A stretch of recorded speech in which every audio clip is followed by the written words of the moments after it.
The Hunter Biden laptop controversy involves a laptop computer that was dropped off at a Delaware repair shop by an unidentified person in 2019 and never collected.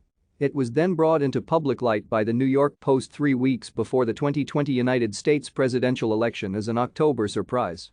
The laptop was of unclear origin and contained emails obtained by Donald Trump's personal attorney, Rudy Giuliani, and other materials relating to Hunter Biden, some of which were later confirmed as authentic.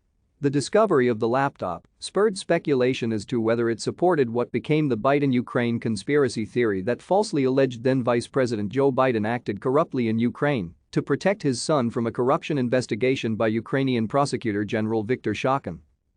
On October 14, 2020, the New York Post published an article about a purported meeting between then Vice President Joe Biden and Burisma advisor Vadym Pozharskyi. The article was based on an April 2015 email from Pozharskyi to Joe Biden's son, Hunter Biden, who served on the board of Burisma, thanking Hunter Biden for inviting him to meet his father in Washington, D.C. Thank you for watching. Like and subscribe if you would like to view more of our videos. Have a nice day.